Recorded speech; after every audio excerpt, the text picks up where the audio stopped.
Hey, shalom everyone. This is Amir Tsarfati and I'm live from Osaka in Japan. I know it's Wednesday evening in America and it's already morning here in Asia. But the news are coming all the way regarding an attack on Iran that was canceled by President Trump. Israeli attack that President Trump basically decided not to allow next month.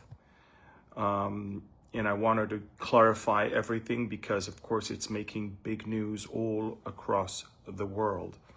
So again, I'm here in Osaka. We're going to have a huge event this Saturday, huge in Japanese terms. Of course, we're expecting 500 people here. But again, the news that the New York Times broke just a few hours ago, and it's all over Israeli sites and also in America, are basically that President Trump decided or told Israel that they cannot attack as early as next month the main Iranian nuclear sites due to his will to exhaust the negotiations option first, the deal first. By the way, this is not, it's big news for the New York Times, and let me make it very clear. The New York Times will never report something with good conscience. What they do, they report, and they do the same thing as the Haaretz newspaper in Israel. They are progressive left, so everything they report is to first and foremost harm the regime that is conservative. If the regime would have been liberal like the previous one, they would have said different things. But so for the, you have to understand to begin with, who is reporting and how they report. When Netanyahu was invited to the White House urgently a couple weeks ago, this is exactly what he heard from President Trump. He wasn't surprised at the Oval Office when President Trump said, we're going for direct talks with Iran. He knew that President Trump took the decision, and President Trump wanted to explain to Netanyahu why he is going that route. There are two major camps in the U.S. administration right now. There is the more dovish and the more hawkish. The dovish is, we're talking about Hegseth, and we're talking about Vice President, and apparently the President, of course, saying, let's first exhaust the efforts for a deal. And then we can always go to the other option. The more hawkish is Mike Waltz and Rubio. This is exactly why the Iranians didn't want Rubio to conduct the negotiations with them, because they knew exactly what a hardliner he is when it comes to the nuclear program. So President Trump made up his mind. That's what a leader does. I mean, you have two options and you have to decide. Decision is sometimes not easy, but you have to make it. And he decided, I'm going to give a chance to a deal that the Iranians may not like, but they probably will prefer it over a war. And so the negotiations right now are basically on complete halt of all Iranian nuclear activity, which means all nuclear activity, not some. That means all centrifuges will have to stop. All sites will have to be dormant. All uranium, enriched uranium will have to leave Iranian soil.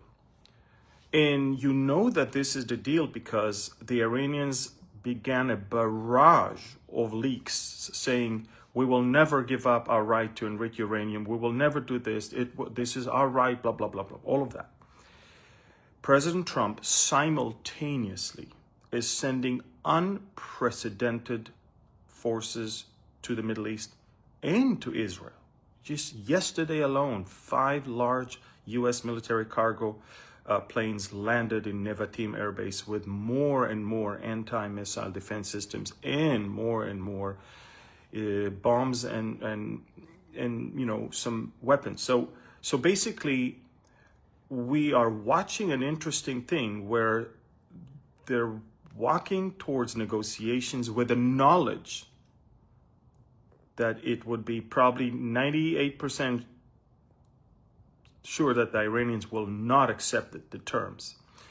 And therefore, for the 2% they might accept it, President Trump is willing to give it a few more weeks.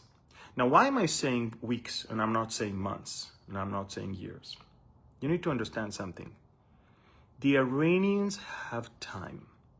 That's something Trump doesn't have, or we don't have. The Iranians have time. They are totalitarian dictatorship that will crush all opposition, kill people, lock them up, torture them, and hang them in the city square. That's not a democracy. So they know that as far as they're concerned, they know how to remain in power. But they know another thing. Trump might not stay president 3 years from now, or 3.5 years from now. So all they need to do, and Netanyahu might not be prime minister 2 years from now. All they need to do right now is to stall, is to drag their feet, is to say, okay, let's talk today, let's talk next week. There was a misunderstanding, so 2 weeks from now, we'll get back to you, and 3 months from now, we'll may be able to do this, and 5 months from now. This is their tactic. So Netanyahu, when he came to Washington, and he heard that Trump made up his mind about going first to try a deal. Trump basically said to Netanyahu, look, I'm willing to let you attack and I will assist you, but let's first go and exhaust this option. Netanyahu gave them all of his tips of how to handle with the Iranians because he knows exactly how they do things. So one of the reasons the New York Times leaked this information, A, is to weaken Netanyahu. B, is to tell the world that Trump is afraid of war. C, is to embolden the Iranians. Embolden the Iranians. And why am I saying that? And but that's why liberal left always hate their country more, hate the leaders more than they love their country. You have to understand that. So basically, what I'm trying to say is the New York Times report is not trying to just report, because everyone in Israel knew that as long as America is negotiating with Iran, there will not be Israeli strike. I mean, we're not that stupid. In fact, in order to achieve a real good result in attacking Natanz and Fordo and other sites, we need U.S. help in satellite, in help us to get more bunker busters, bombs that are penetrating deeper and deeper. Because, one bomb, bunker busting bomb, can get to a certain depth, but then you need to go again deeper and deeper because the sites are much deeper than what a bomb can reach. So you need to have several rounds. So basically, every time you hear something that the New York Times report, take it with a grain of salt. Put on yourself the glasses of these are liberal, progressive, stupid America haters. Israel haters for sure, but they're Americans and they hate America. And all they do is they're trying to tell the Iranians, the attack is not on the table. Go ahead and stay tough. Okay? President Trump, however, is telling everyone, every day almost, the option of military action is on the table. He even said a few days ago that Israel will lead it, but America will assist. The plans were for doing that somewhere in the month of May, next month. The plans were to pass Ramadan and pass Passover and Easter and all of that and reach to the month of May and get there. I'm not going to go into details because it's not for the public, I guess. But whoever needs to know in Israel about a strike in Iran already know exactly all the details. We all knew that from the moment Netanyahu was invited to the White House, it's because plans have changed. Trump decided to give the negotiations a try. The first round was disastrous because the Iranians not only didn't come with, any intention to show flexibility, they came with some stupid demands that no one would even think about fulfilling. So basically, Trump already understands that they're doing exactly what Netanyahu told him that they're going to do. They're doing it. They're playing it by the book. These Iranians, they know the art of the deal. They invented the chess. You can say a lot of things about the Ayatollahs and, the Iranian Islamic Republic, but one thing they know how to fool stupid, retarded, liberal, progressive. They know how to fool them. They've done that already, and thankfully we pull out of the deal, but they're trying to do it again. So we see an effort right now to portray Netanyahu as weak and to portray America as we changed our tone and to embolden the Iranians to stay strong because the option of attack is no longer on the table. That's what it's all about. Let me tell you this. If there is one thing Netanyahu will not go home before he does, is making sure those sites are gone.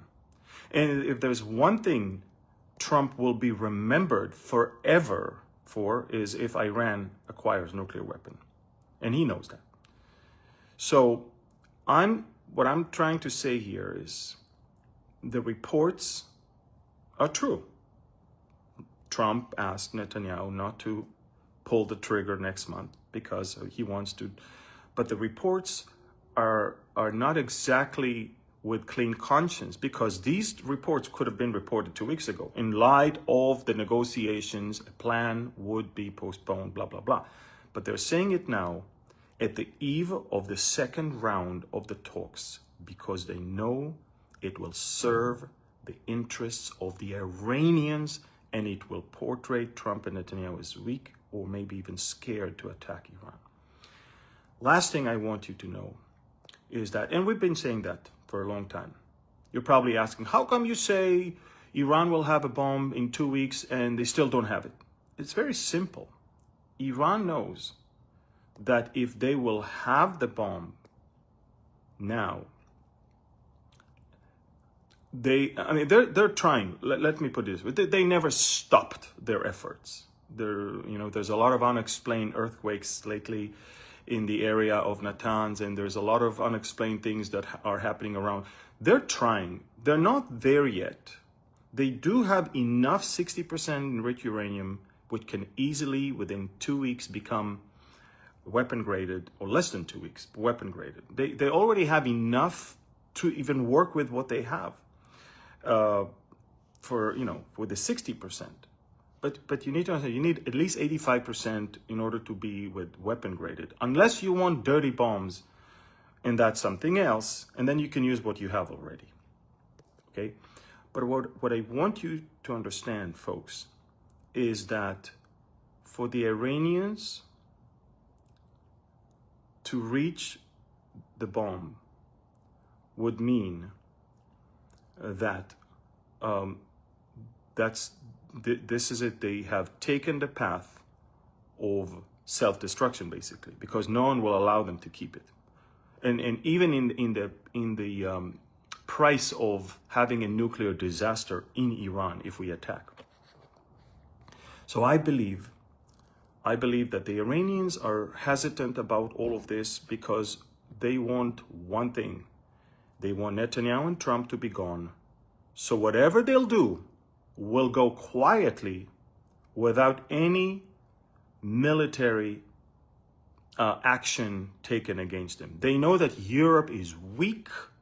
They know that you can easily buy them, especially now.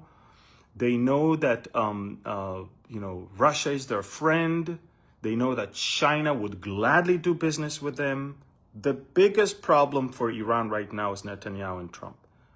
And so they count on the liberals, progressive liberals in Israel and in America to topple the two regimes, or to at least not vote for them again.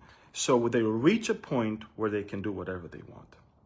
So the window that we have right now is a window of literally months. If you ask me, it's actually weeks. I believe that we are going to see amazing things throughout the next 6 to 8 weeks. And I believe that the trip of President Trump to Saudi Arabia next month, and maybe even to other places, is largely connected to the efforts to bring an end to the Iranian nuclear program. Saudi Arabia is super afraid of Iran. You need to understand something. If there is one country Iran hates more than they hate Israel they hate. It's an ideological thing, but it's not a religious commandment for them as much as a religious commandment for them to rule the Islamic world. They need to be the leader of the Islamic world in order to dictate Islam all over the world. And for them, Saudi Arabia is a great, great enemy that they need to get rid of. The Saudis already felt the hand of Iran when they attacked them in their oil installations of Aramco, of the Arab-American corporation in Saudi Arabia, during the last term of President Trump. So the Saudis need to know that Iran is no longer a power that can reach nuclear weapon. All the rest of the Sunni countries need to know that Iran is diffused.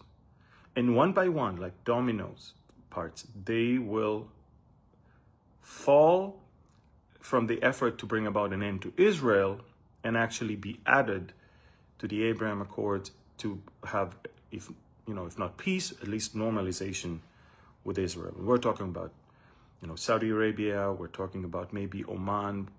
President Trump called the Omani leader yesterday.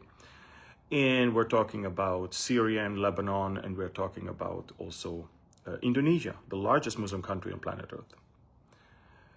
So remember, when you hear reports from the New York Times, always, always, always remember. Same thing with Haaretz in Israel. Haaretz in Israel is anti-Semitic. Let me tell you something. These are people who don't care about Israel. They care about toppling Netanyahu and completely erase the Jewish identity of the land of the Jews in Israel. They hate anything that has to do with God in the Bible, but they hate it. So if you rely on Haaretz, you will always quote anti-Israeli things, and you will always say, hey, but it's an Israeli newspaper. No, it's not. It's an Israeli newspaper only by name, but they are liberal progressives controlled by the world elite. They say exactly what they want the world to hear in order to fuel more and more and more hatred against conservatives in Israel and around the world. Same with New York Times. So when the New York Times reports something, take it with a grain of salt, and remember, it's not because they are truly having journalistic integrity. They know when to say it and how to say it because they want to portray America and Israel as weak, embolden the Iranians, and of course stop the effort of Iran, of us to destroy Iran's nuclear program militarily. I don't see any option but one of two. The Iranians must completely dismantle their program, completely dismantle their program, or they will have to be destroyed militarily. These are the only options, okay? So I'm just telling you that because you're gonna hear a lot. And if you're not following me on Telegram, I'm telling you, go to my Telegram channel, Amir Tsarfati. It has a verification blue mark. It's actually, the handle is Behold Israel channel. But it's under my name, Amir Tsarfati. It has over 616,000 followers. So don't follow fake channels that are contacting people asking for money and crypto and all of that thing. Just don't fall into that. And you're gonna get information. You're gonna get real information. All right, listen, please share this.